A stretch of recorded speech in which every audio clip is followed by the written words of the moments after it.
Hey, everybody, this is Greg Cowboys, and beside me is Randall Slifer. This is the last word. We're going to get you all up to date on everything that's happened today in college football. Um, Last night, of course, we did see the South Florida pound North Texas 63-36, and the Cougars beat Rutgers 38-19. We didn't, either one of us did not watch much of the Ohio State Illinois game today. Ohio State 34, the Illini 16. Alabama got by Missouri 27-24. What did you make of that game? I thought it was a really fun game to watch overall. I thought it was a really good matchup. It's one of those where the rankings kind of go in line, 8 and 14 sort of thing. So I really liked how it was a good match. Missouri's defensive line came to play. I like how Ty Simpson played well. 200 yards, 3 touchdowns, had a fumble lost, but he had some really good plays. I'm glad that it kind of showed him that everybody was so low on Ty Simpson, and then everybody jumped the wagon really quickly. And this was kind of a comeback sort of thing. Be like, okay, well, he's still a project. You still kind of have to figure him out. Him under pressure wasn't great. 1 in 10 on third downs. That's rough, right? So this is more of a coming back to planet Earth and then reestablishing him as still a good quarterback, but not a top dog. Yeah, exactly. Pittsburgh handed Florida State their third consecutive loss, 34-31. That was crazy. Mike Nolan, could he be in trouble again? Certainly possible. I mean, this was definitely a game where when people say, sometimes the ball doesn't bounce your way, kind of was that. I mean, Pittsburgh had a tight and light play, right, when the fumble came and then it started getting kicked around, and then Pittsburgh fortunately fell on it. So that was a lucky one. But Florida State had 8 penalties. That was kind of brutal when it came down to it. Yep, that's really what it did. There was a lot, like the costly penalty at the end of the third quarter led to them not being able to score a touchdown, kicking a field goal instead. And the fumble on the fourth in the beginning of the fourth. So just kind of like flipped script really quickly for Pittsburgh to take advantage of it, and they did. Yeah. And this is a shocker. Ole Miss 24, the Cougars of Washington State 21. I didn't get to see any of this game. Neither did you. Yeah. I don't think Mr. Kiffin is going to be a very happy camper, only beating the Cougars by 3 points. Let's just leave it at that. Exactly. 100%. Yeah. He said something about the early game, right? Yeah. If I'm not mistaken, Kevin was like, I don't like this early morning rise sort of thing, and lo and behold, he was right. Yeah. And then some of the other games that were 34-10, SMU beat Stanford. Houston pounded Oklahoma State 39-17. Cincinnati beat UCF 20-10. UCLA came out with a second straight victory, 38-13 over the Spartans of Michigan State. Nothing too surprising in that bunch of scores there. Yeah, no. The Auburn Tigers just scored a touchdown. We still got 7-0 on USC Michigan, 43-yard line in Michigan's territory. USC's trying to move the ball to go 2 scores. Oh, there you go. Can you tell I really don't care about that game that you're watching? You should be ecstatic of what I just told you. You should be ecstatic of what I just updated you on. It's fight on. I don't want fight on to ever win a game. I don't care about that. They are equal to that school up north in my disgust. Okay. But there's got to be a lesser of 2 evils, right? No, in this game, that should be a tie. That should be a full-on hate watch. Yeah, it's a full-on hate watch. Yeah. My Arkansas Pine Bluff Golden Lions 79, Westgate Christian 10. I don't care who Westgate Christian had on the field. The Golden Lions are now 3-3. I would have been there today. Because of course the Razorbacks were over in that other state that nobody likes. Yeah, that's right. You're right about that, man. But I mean, for his first game, it went much better than I thought. And I think one of the biggest things for Petrino that he did was he definitely didn't fix the defense, but they played better sound defense, tackled better, played softer coverage so they're not giving up explosive plays. And then at midway through the third quarter, they were dead in the water on a really, really bad drive that led to a 14-point or a 17-point lead. Yeah. And he held his own. He composed and stayed, and it came down to 34-31 with a third down and one that you could have stopped, but still, at least it wasn't blowout. The Vegas had him at 10.5, covered by easily, sort of thing. It was a better outing than expected. And Northwestern 22, the Nittany Lions 21. Uh-oh. We got some big issues in Happy Valley. Yeah. I mean, come on now. He's gone. Northwestern? I mean, that's not a school that should be able to compete with Penn State. And this is not all on Drew Aller, kids. This is not on Drew Aller. That entire defense, the entire offense, all of those players who are high-quality guys are playing way below par. That's the bottom line of this. That's on Franklin. Yeah, it is on Franklin because he's the man at the top.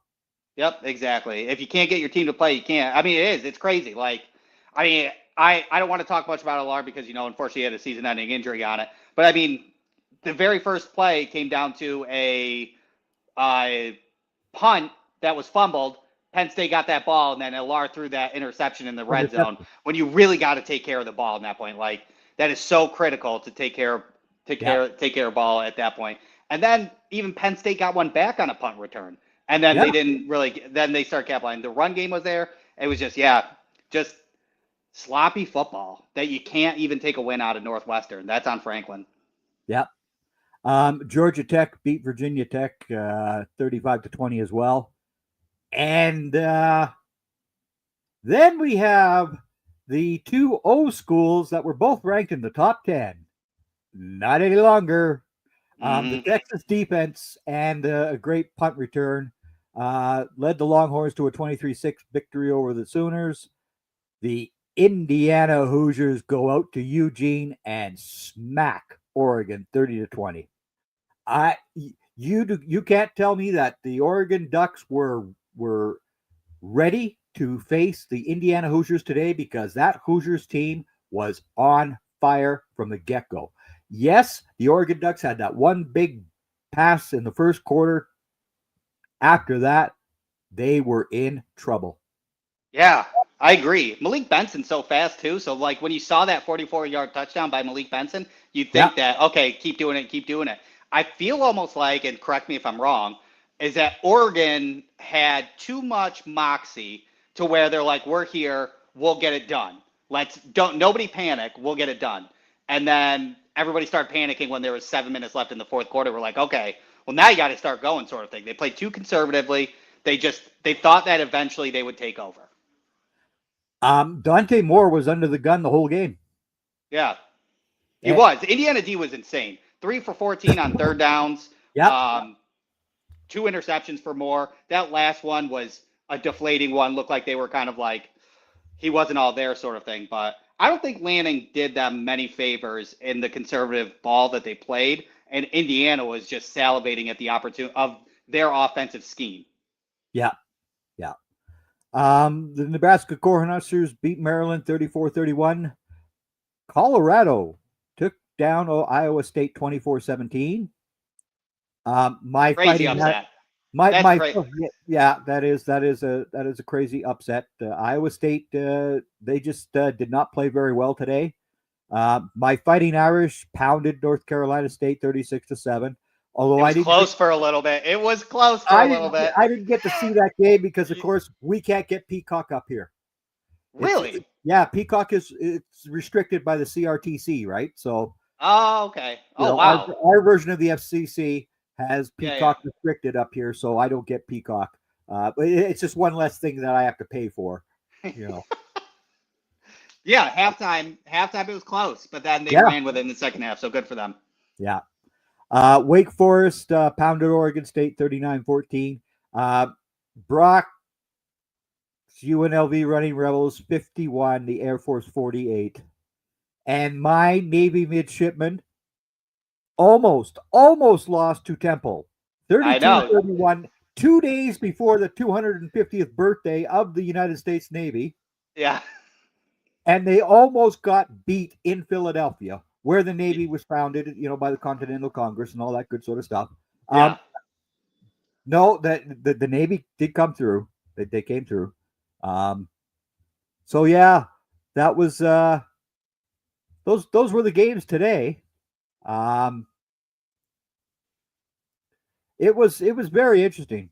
It was a good day. I really liked Indiana beating Oregon. It looks like, I mean, I think the college football playoffs, if this season stays on track, college football playoffs is going to be nuts. Except you're probably looking at Ohio State and Miami, maybe right now at 1-2. Is it a race for them to get to the championship? But there's so much parity in this league, man. You never know what's going to happen. Yeah, I mean, look, Tennessee's what now? 5-1. Yep. Missouri is now 5-1. Yep. You still got Alabama at 5-1.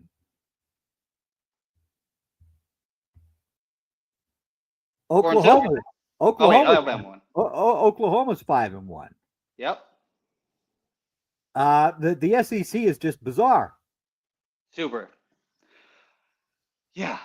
The emergence of Aguilar for Tennessee was huge. So that was a turning point. Texas A&M really coming through. That was a wild. So like all the downfall on it. South Carolina should be playing right now if I'm not mistaken. Yep. So that's an interesting to see where they're going to end up. It's definitely been shifted. And that's just in the SEC. Let's go to the Big Ten. Oregon's not unbeaten. Yep. That's a scary thought after winning 18 games at home in Eugene. They went down, right? Yep. What is it right now? Texas A&M is up 21-14 against Florida. Yeah, they might coast away for the rest of that game. Well, they might. Yeah. Let's see. So it's still 7-0 for USC. Still 7-0. Yep. And then we Texas Tech is up on Kansas 18-0. That is going to be a remaining, undefeated team, top 10 right there. That's another interesting one. There's your Big 12 winner right there, is Texas Tech. Easily. Right? Yep. I mean, LSU is up 3-0 on South Carolina. Yep, there you go. Staying 7-0 in Auburn, Georgia. Yep. Oh, Florida got one back, 14-21.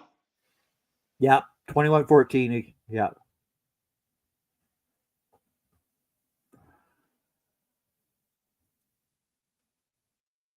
Iowa is pounding Wisconsin 20-0.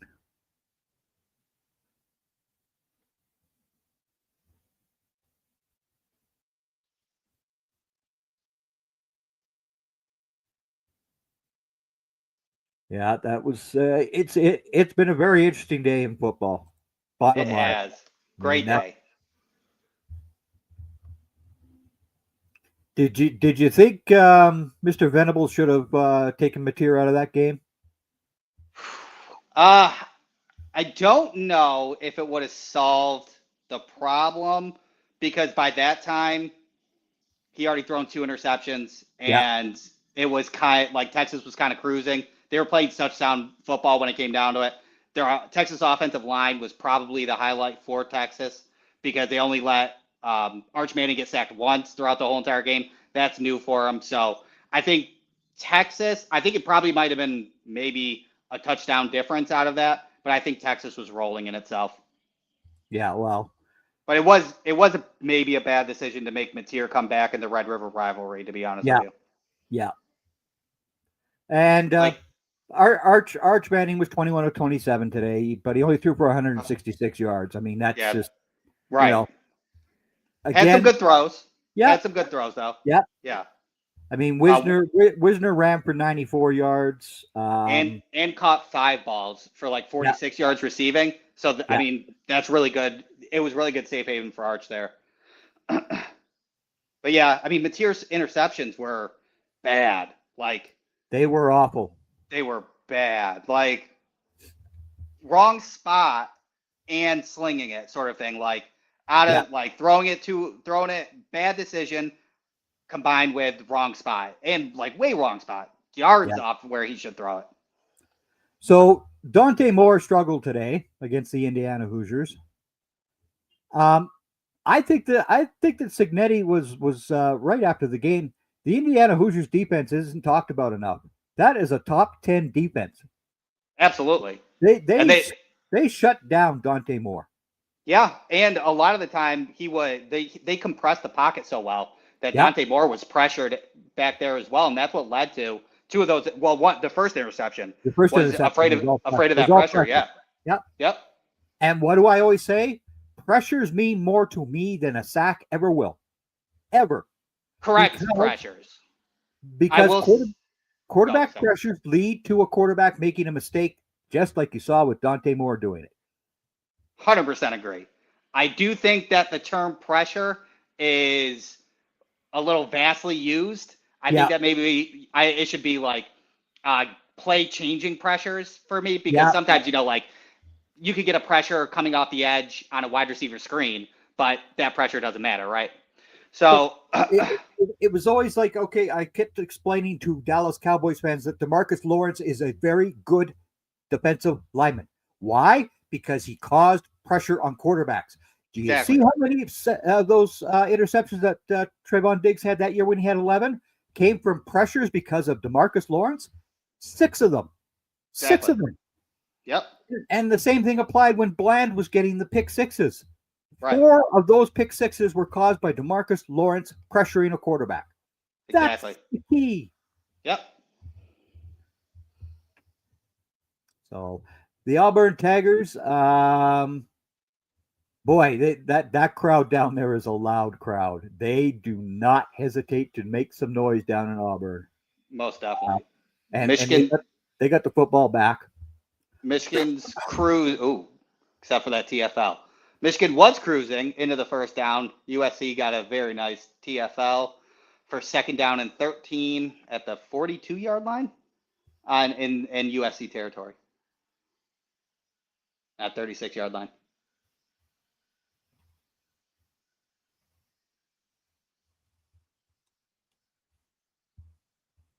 Okay. And please make sure you hit like and subscribe to the YouTube channel.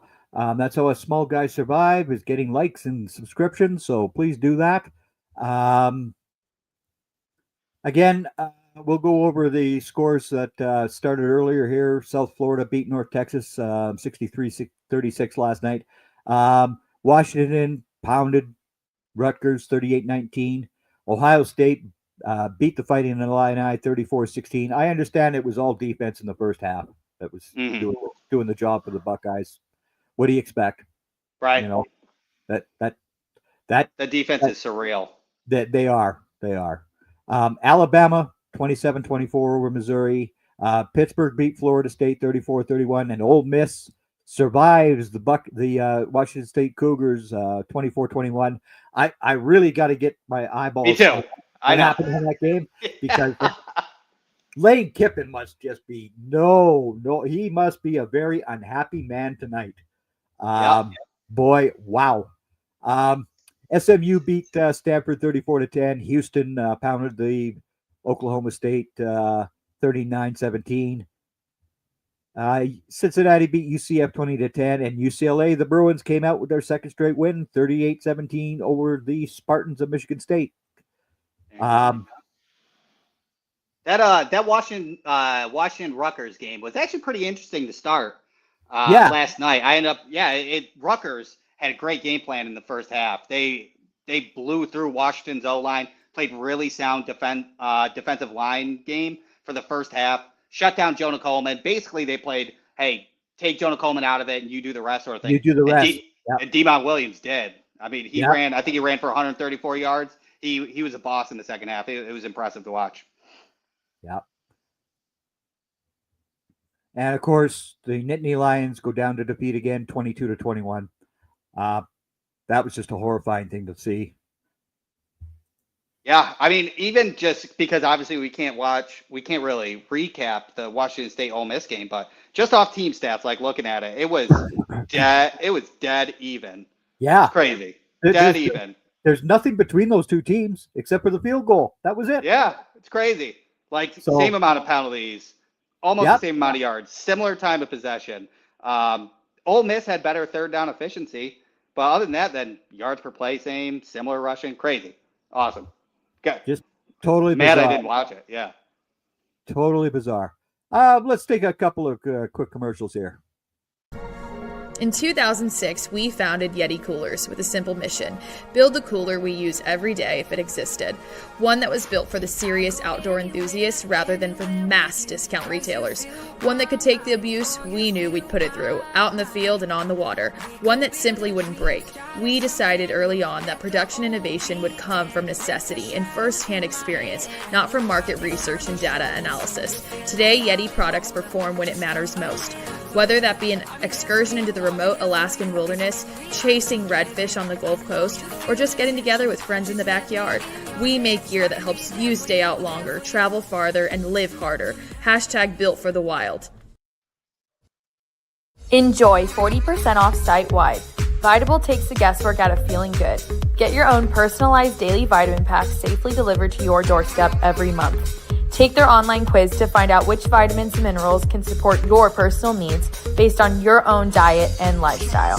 Hashtag only what you need, nothing that you don't. All vitamins are manufactured in Australia at the highest quality standard. Ingredients come in the best form for their absorption by your body. Enjoy 40% off site-wide using code NBS40 at checkout. All right. The Auburn Tigers are now first and goal again against the Georgia Bulldogs. And I'm telling you, this Georgia Bulldogs defense does not remind me of any previous Kirby Smart defense. I mean, we saw what happened with the Volunteers, Right. what Alabama did to them last week. Yep. This Georgia Bulldogs defense is suffering. They are suffering. I do think they went net negative by who they lost in the draft. Like overall, like Georgia's still good, but they lost some really good players. Yep. But still, it's Georgia. You expect the Georgia defense to be Exactly. much sounder than what this defense has been thus far. Mm-hmm. We'll see what happens in the rest of the year, though. The Tigers just took a false start, though, so.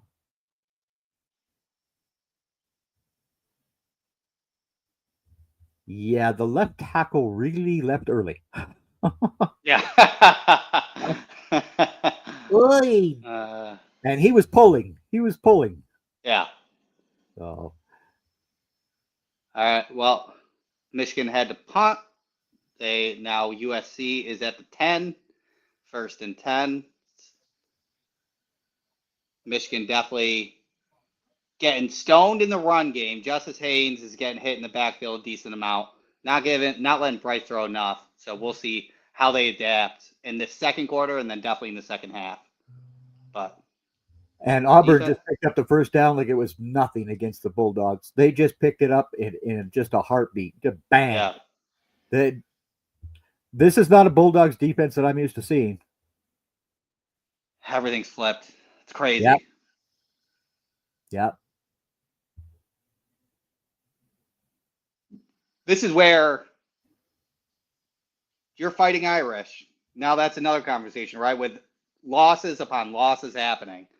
What's going to happen at the end when they're picking the top 12? Because really, Notre Dame is so has such a good roster. Leonard Moore is now healthy. Why wouldn't a committee want Notre Dame in those 12? To be honest with you. Well, I mean, do I want them in there this year? Not really. I really don't, because their first two games, they lost to Texas A&M 41-40 and 27-24 to the Hurricanes. Wagon. Come on. That's right. Yeah. I mean, that's 4 points for two losses, right? I mean, were they beaten up? No. Yeah, it just looks worse because it was 0-2. Yeah, because they were the first two games on their schedule and all that jazz. It looks terrible. But again, it was the way that the defense played in both those games that just annoyed me. And of course, in the first one, when they sent CJ Carr out there for those 9 straight passes, no, right, that is not Notre Dame football. They should have used Jeremiah Love more against the Hurricanes. They didn't. Right, that cost them. Yeah, that's when everything was coming out about Love, like seeing if he was nicked up a little bit and things along those lines. But yeah, I agree. But I mean, even because obviously the committee, we always don't like the committee, how they do it and stuff like that. They're also going to think about ratings, and Notre Dame being in the top 12 is good for ratings. Oh, is that so? I'm not familiar with how popular the Fighting Irish actually are. I'm not familiar with that. Oh, yeah. Anybody born Irish, once they see Notre Dame, that's immediately their team. No, except for me. I'm not Irish. I'm not. No, I'm not saying. I'm just saying, like, living in the North. I lived in the Northeast for 26 years, and half of the people who liked Notre Dame was because they were Irish. Yeah, and they also wanted to go down to that school near you that were called the Orange Men and just do damage. True. That was a horrible name that the Syracuse Orange used to have. If you were an Irish Catholic, oh hey, we're not happy.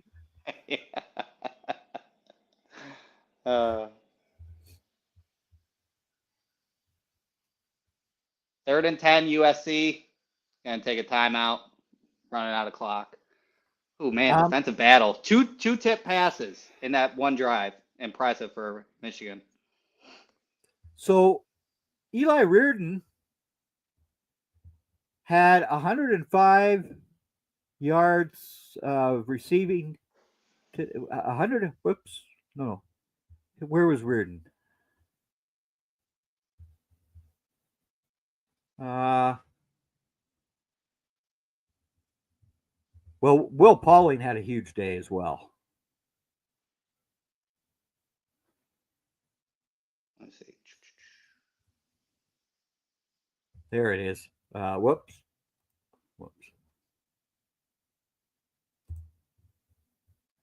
Yeah, 7,109. 7,109 for Reardon. 7,109 for and Pauling was also outstanding today. Those two transfers have been very, very good for the Irish. Yeah, and the Love Price combo, because that was always key for me when it came to Notre Dame running, was the Price and Jeremiah Love combo as a running back by committee. They split 86 and 66. Love had 2 touchdowns. I said this to begin with. They are the best pair of running backs together on any one team in this country. I had them ahead of Singleton and Katron Allen. I did not, to be honest with you, but good call. Well, these things happen. When you're old and you've seen enough football, you understand exactly how things are going to go. Okay. I mean, Singleton in a running back heavy draft class in 2025 was probably going to go like RB4, maybe RB3. And then Katron Allen was just a bruiser. So it was pretty easy that I figured Penn State would have the best duo, but Jadarian Price is similar in that Katron Allen role, but I think he's a little bit more faster and elusive. And that's what I like about, I like that about Price more than I like Allen. And I mean, I guess that does make sense now that, I'm openly having the conversation about it. And then Jeremiah Love, I like Jeremiah Love. I hope he doesn't put his body too far on the line too often, especially coming into the NFL, because he loves to leap. But yeah, I guess you're right. Makes sense. Touche. Yeah. I guess it is the old age. Yeah. It comes in handy every once in a while. Right. Yeah. Like I'm learning. Last year when everybody said that the Chiefs would beat the Eagles, and I said there's no way that the Chiefs would beat the Eagles. Whereas the previous time I said it in the DM room, it's going to be 38-35 Kansas City beats Philadelphia, which was the dead-on final score. Yeah, there's a lot of money to be made there, Greg. I know. I could have made a killing on that.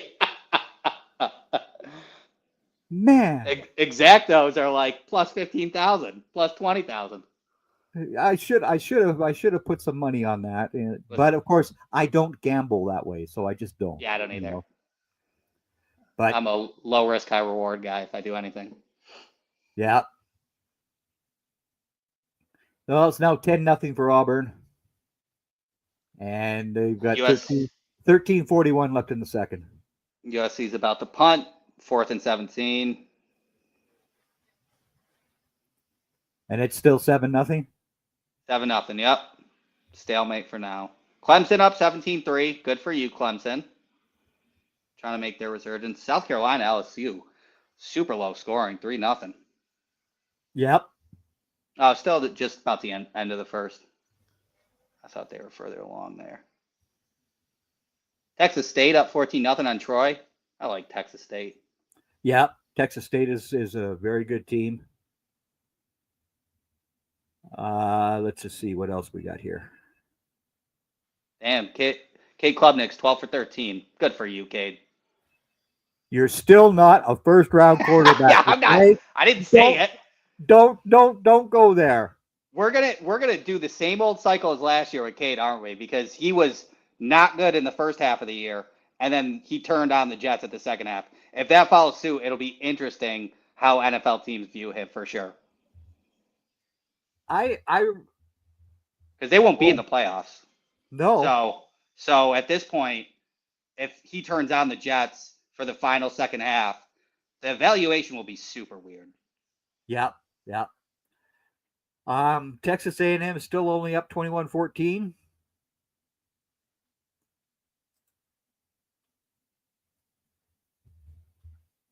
DJ Lagway is 12 of 16, 75 yards, 2 TDs. Marcel Reed is 9 for 12, 75 yards, 1 TD. So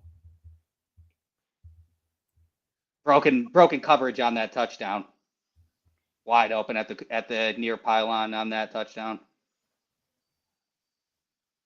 Oh, South Carolina put one. There you go. 7-3, South Carolina, rushing touchdown. There you go. Yeah, Matt Fuller, 72-yarder. And TCU went down to Kansas State 41-28 today. I'm sorry, Aunt Martha. I'm sorry.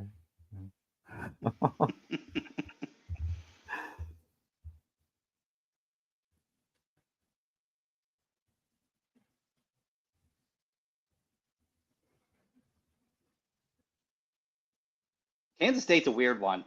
I would have took TCU all day in that game. I think most of the country did, but right.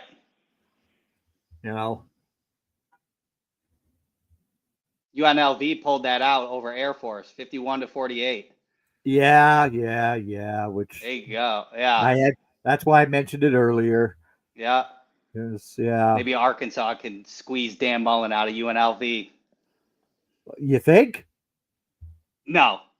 No. No, probably not. But listen, this is the dreaming stage. I have like 6 months to dream until they finally pick a coach.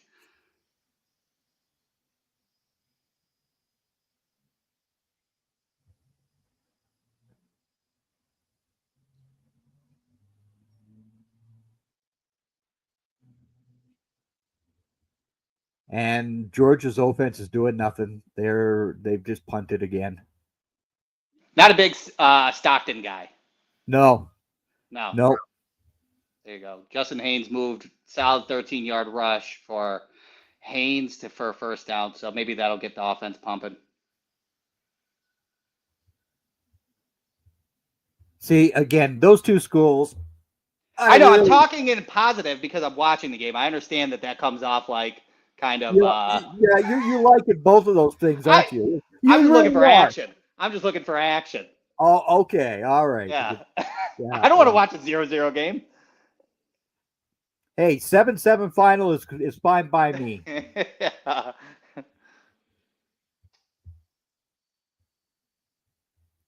Boston College put one up. Of course, with the college overtime rules, that won't happen. Yeah.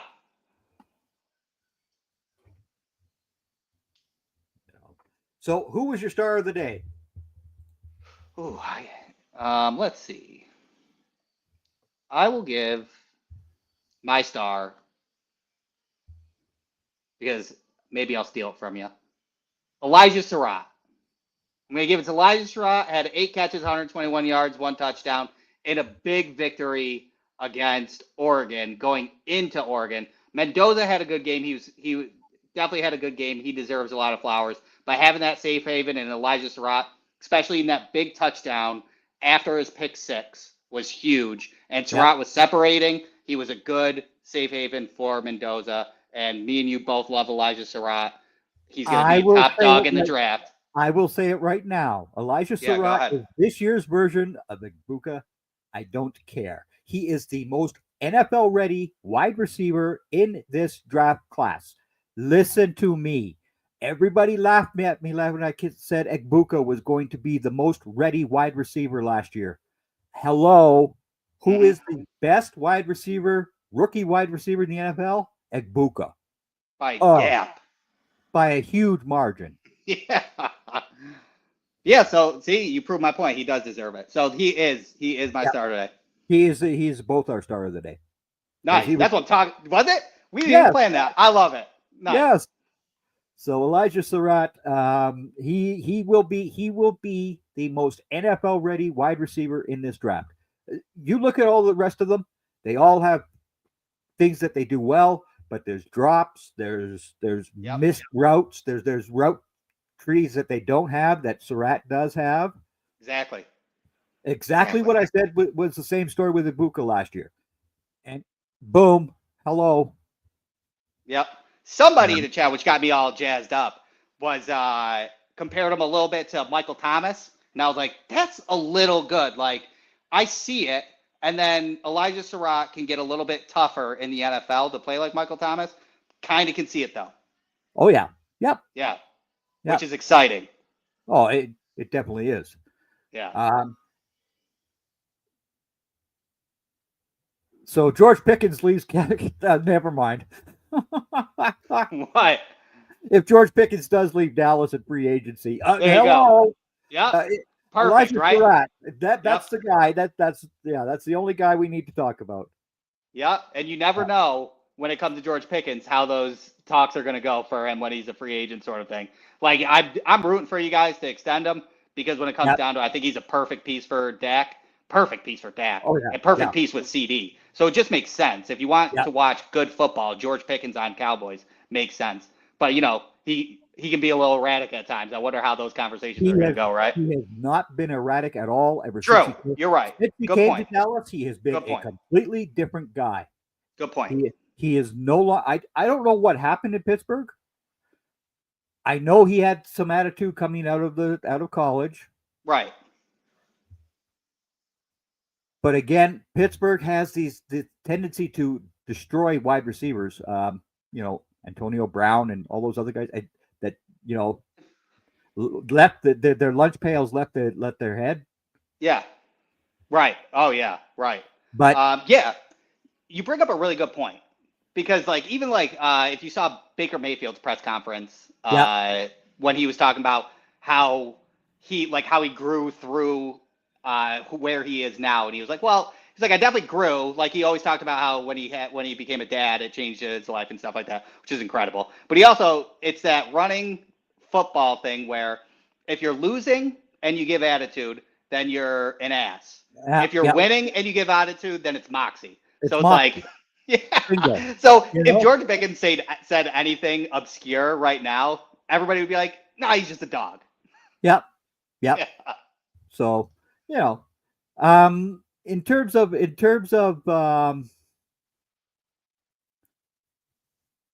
the draft, did Mendoza just guarantee himself to be the first overall quarterback?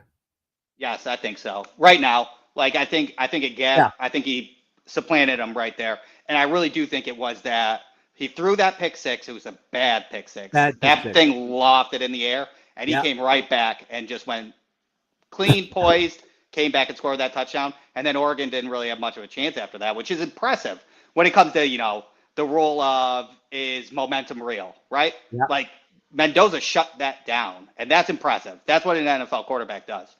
Bingo. Now, do I think that Fernando Mendoza should be out in the field in week 1? No.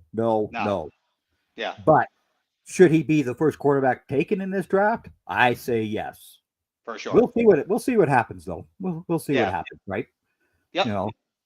I mean, like you could look at Oregon right now, and you could look at Dante Moore, and then that I think that before this game, it was more talk about him coming out, and now there's the question of, are you going to stay? You could now that opens up a window, be like, maybe I should stay another year, sort of thing. But you'll see from there. Yeah. Again, I don't like quarterbacks who only play for one season. Same. Bottom line. So if you're only a one season quarterback, I'm going to have you marked down so low on my chart it's not even funny. Even if you declare for the draft, I don't care who you are, you're going to be way down my list. Fernando Mendoza is starting his 4th season. Yep. And he was still sneaky good at Cal. Like, it wasn't just Indiana and what Cignetti did. He was promising. Once he went in the transfer portal, he was a hot item because he had all those traits. Yep. And also Indiana jumped on him with the NIL money as well. They just bang. That was it. He got himself a real good deal. And he's playing with his younger brother. Yeah, exactly. I love everything about it. Yep. So shout out to Bill Carroll. Bill, I mean, I knew of Mendoza, but I think when we were talking in the NFL Draft Central, he brought him up maybe at the last day on day 3, and we started talking about Mendoza and how good he was going to be. Oh yeah. And that's of course because we stay up late and watch Cal. Yeah, I know. Late night games are so nice. You only have to watch one game. Yeah. Instead of got the 4 screens. Exactly.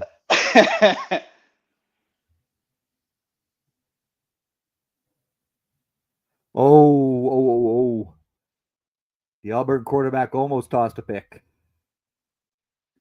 Mr. Arnold, you have to be sharper than that. And false start on a wide receiver in the red zone by Michigan. Just brutal. Oh, that breaks my heart. I'm heartbroken to hear that. Right? You could legitimately get a 7-7 tie here. Yeah, but unfortunately, because of the overtime rules, that doesn't happen. I know. Yeah. Yeah.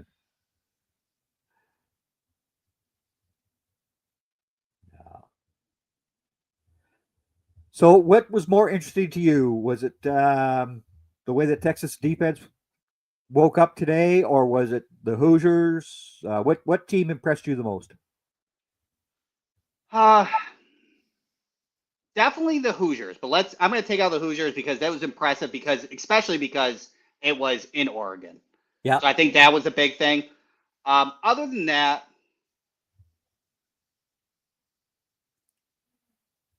I would probably say Alabama because they pulled it out. I think it was impressive that they pulled it out in Missouri. The way Missouri's defensive line was playing, Ty Simpson had a 4th down conversion in the 4th quarter that was like 4th and 8 that he dropped the bucket in. That was super impressive. That was the best play I've seen Simpson have this year. Bottom line. 100%. Extended that, led to a win. So I'm going to get, as much as I hate to give it to Alabama, I think that was very impressive to go into Missouri in that environment and that defense playing so well to come through with a win. Yeah. And of course, Elijah Surratt is our star of the day, both of us. I don't understand this. How do we always see these guys the same way? I don't get this. I don't know. Our boards last year were very similar, so it's going to be this year again. I don't know. It's what we see. I mean, and we are most of the time right. So, everybody else is wrong.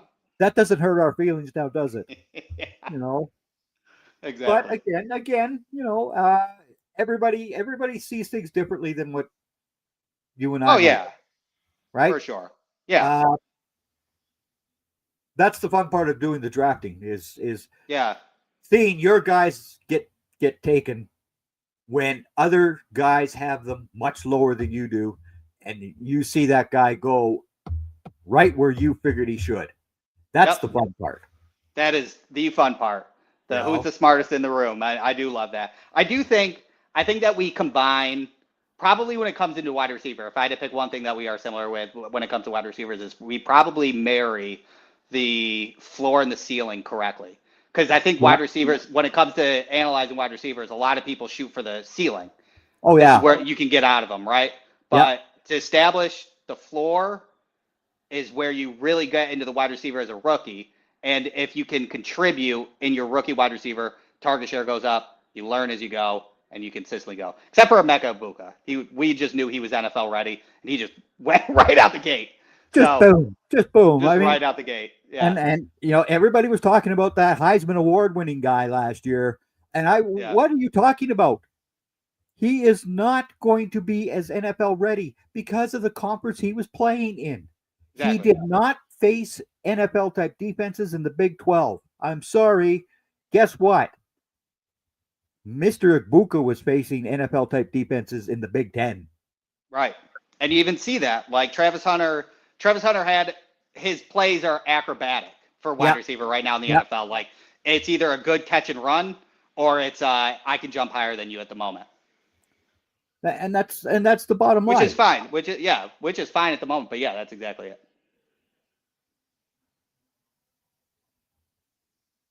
So Jackson Arnold's 8 of 13, 61 yards. He's got 13 rush yards and 1 rushing touchdown. Michigan just scored. They've got the ball again. There you go. Michigan just scored with a passing touchdown, and Justice Haynes is walking to the locker room. Uh-oh.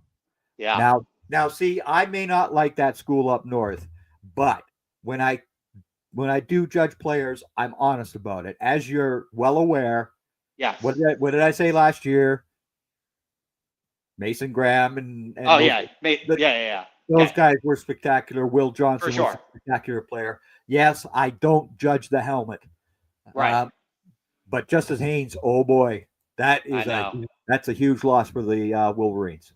He was walking pretty good. Like like right now there's 3 minutes left in the half. Maybe let's go to the locker room and get it checked out. Because something is being checked out. For sure. That's what it kind of seemed like at the moment.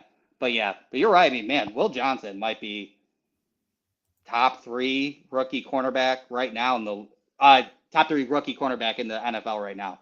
So everybody was too concerned about that injury. I kept telling him, no, Will Johnson will be just fine. He'll be just fine. See, I don't understand why everybody goes and listens to the big networks and those clowns who do this for the ratings. That's why they're doing that. Right. It's to get the ratings. What? He's not going to be good. Oh no. That's what it sounds like. That's what they all sound like, right? I know. Yeah. It's totally bizarre. So how much you got? 3 minutes left in your half? Got 3 minutes left in the half. And I've got 6.5 minutes left in the Auburn Georgia game because they started late. They did. They did. I was going to say, I mean, this has been a pretty prominent rushing game and a lot of punts, so it's been kind of flying, to be honest with you. Here's another thing that I'm very happy with seeing.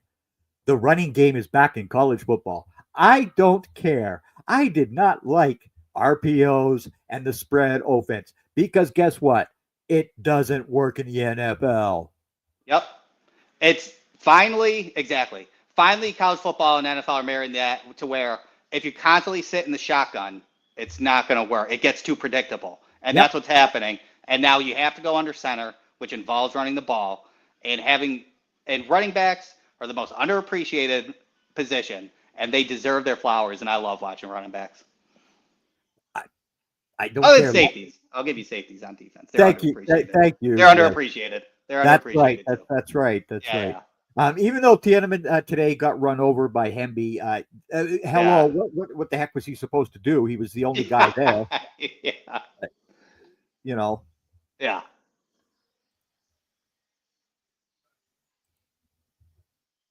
Indiana is legit after beating Oregon, are now 6-0. Yes, they are.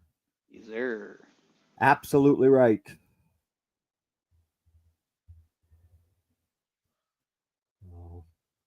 Well, Mr. Randall, it has been a very fun day. Always a pleasure. Great day. What game are you looking forward to next week? Let's see. Probably Top Dog.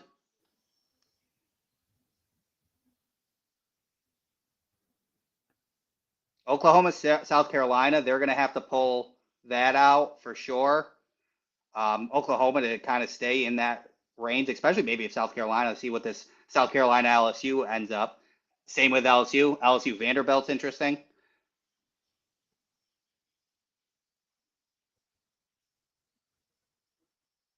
Arkansas's got to take on the atrocious Texas A&M. That's not fun. Texas Tech, Arizona State, depending if Leavitt is back.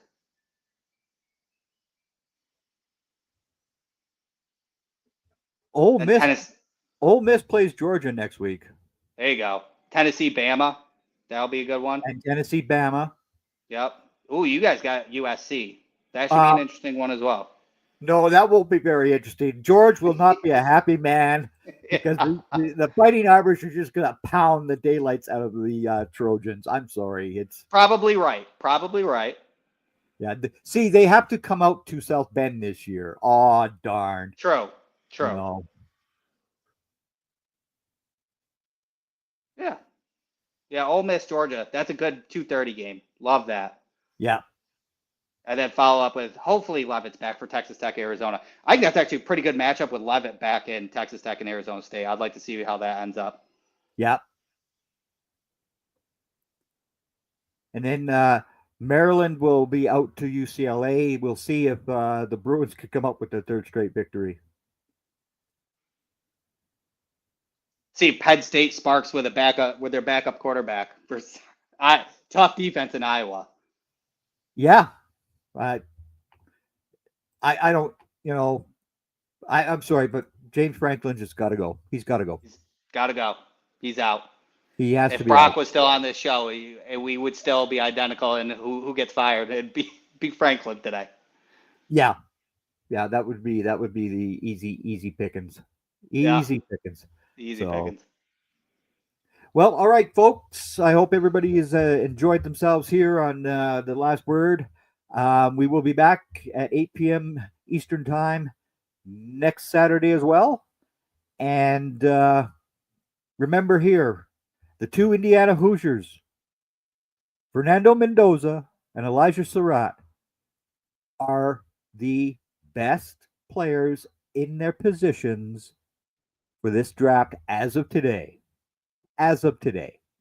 So there you have it. Everybody take care. Have a good evening. And we'll see y'all later.